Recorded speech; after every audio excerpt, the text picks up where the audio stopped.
Planning how to pay for care, a topic full of uncertainty. Will you spend all of your life savings just to get subpar care and accommodation, or will you find yourself with just enough to afford the care you'd really want in later life? And what if you play it safe, holding back money that could have been used on holidays or helping family, only to live independently in your own home for the rest of your life? With Labour's decision last year to abandon the proposed cap on care costs, this isn't something you should ignore. It needs to be built into your financial plan, and carefully at that. In this video, we'll explore how the cost of care can derail your plans if not properly accounted for. We'll look at common pitfalls like hoarding too much capital or underestimating how care might actually unfold. And finally, we'll give you practical options to help with care costs so that you can plan ahead without compromising your lifestyle.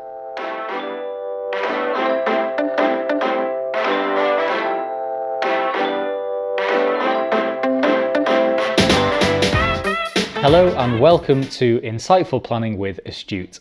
I'm Elliot Unsworth, Head of Client Proposition at Astute Private Wealth, and in this video I'm going to explore the idea of long-term care and some practical financial planning strategies to assist you in overcoming any challenges you may encounter in this area. What precisely do we mean when we say long-term care? We're looking at the possibility that one day you might need additional support, whether it's in a care home, assisted living, or receiving care in your own home. Now, it's easy to get caught up in the fear of high care costs. You might be wondering, should I set aside a huge chunk of my resources just in case? Or conversely, should I be thinking about giving away my assets so they don't get absorbed by care costs, leaving little to nothing for my children? But today, we want to show you that there is a more balanced approach. Let's start with some numbers to put things into perspective. On average, people enter long-term care around the age of 85. Most people spend around 2 to 3 years in care. However, over a quarter of stays can last more than 3 years. The average cost of residential care in the UK is about £49,000 per year, while nursing care costs more, averaging around £65,000 per year. Some individuals are entitled to help with the cost of care and can request a means test, which is an assessment of your income and capital. These figures might sound a bit overwhelming, but here's the key takeaway. Not everyone will need care, and not everyone who does will need it for an extended period. So does it make sense to allocate all your resources or indeed give away your capital for something that might never happen or only happen for a brief time? Here's where careful cash flow planning comes into play. Instead of setting aside all your resources for care, let's consider creating a plan that strikes a balance. We'll start by estimating the potential cost if you do need care. We can create different scenarios, one for short-term care, one for longer-term care, and maybe a third for no care at all. We've incorporated this into a basic financial plan that we constructed for one of our clients, so all the details for this client have already been included. In our long-term care scenario, we've modelled a worst-case scenario, or at least a case that would be statistically unlucky. For this, we've assumed that care starts at age 85 and lasts for 5 years at a cost of £50,000 per annum, and that the surviving spouse lives until age 100. For illustrative purposes, this client asked if they could earmark a particular investment for the payment of care fees, and so the Cashflow software allows us to lock the account so that it can't be touched until the fees come into play. You'll see in a moment why this is important.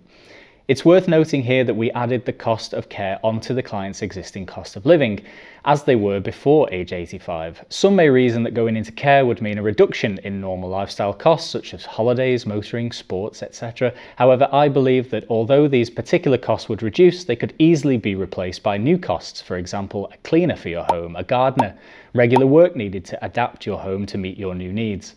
As such, in this example, we have not reduced the normal lifestyle costs. Here you can see that care fees are covered by the earmarked capital, but there is a shortfall of income throughout most of their early retirement, which we can see as we locked the account earlier. Enough remains to cover the regular expenditure of the surviving spouse for the rest of their life.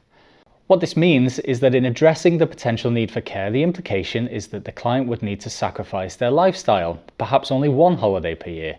The question is it worth forgoing comfort and luxury in retirement to make sure that you can afford to pay for a cost that may never come? Furthermore, what if the cost was more than this due to needing care earlier or having very comprehensive care needs? We can change this scenario to show that all of the client's capital is available at any given time, and now the opposite is true. Their lifestyle can be afforded in retirement, but the care fees cannot. Furthermore, the surviving spouse is left in the red for the rest of their life. So what can you do to address this issue? Pre-planning is notoriously difficult because at the time of speaking, there are no mainstream insurance products to cover care costs. There was a time when you could pay a premium to an insurance company that would in turn pay a pre-agreed sum to your care provider for a pre-agreed time. Think of this much like car insurance or life cover. However, these policies are not currently available. And then pre-planning is difficult because everyone's idea of planning is different. There are those who want to be able to afford good quality luxury care, possibly in their own home should they need it, and then there are those who worry that care fees will ravage their estate and reduce the legacy they will leave to their family. Both objectives invariably involve depriving yourself of the use of your own capital, so if this is a route you want to go down, then careful use of cash flow planning can at least help you confirm the minimum amount you need to earmark so that you don't unpalatably impact your lifestyle. The important thing is to avoid two extremes. You don't want to deprive yourself now to potentially pay for something that might never happen, but you also don't want to leave yourself unprepared. That's where good cash flow planning comes in. It helps you find that sweet spot between safeguarding your future and enjoying your present. Let's go over some of the key options when it comes to funding care costs. Using savings and investments is a straightforward approach, but not always the most efficient. If care is needed, we can access funds, but you don't want all your assets tied up here.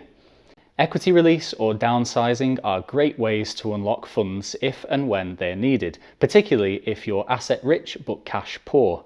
This would result in injecting cash into your plan, which could then be used to cover care costs. Furthermore, releasing equity to pay for care reduces the value of your estate and is particularly useful if your home makes up a large part of your inheritance taxable estate. Secure income streams such as immediate needs annuities are insurance policies designed specifically to cover care costs. While not cheap, they provide peace of mind in exchange for a lump sum at outset.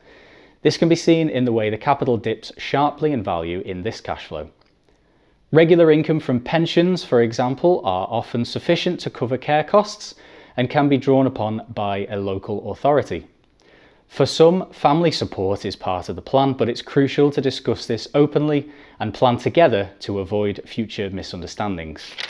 Remember, the goal is to live your best life without fear of what might happen in the future.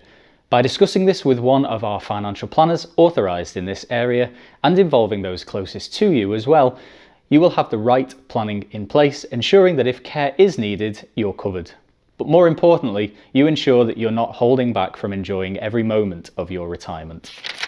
If you'd like to talk more about planning for your specific situation, we're here to help. If you already have the benefit of working with Astute and have questions after watching this, please don't hesitate to get in touch with your financial planner. If you're new to us, we've left a link below this video to help guide you to the right place. Feel free to reach out and let's make sure your financial future is bright and secure.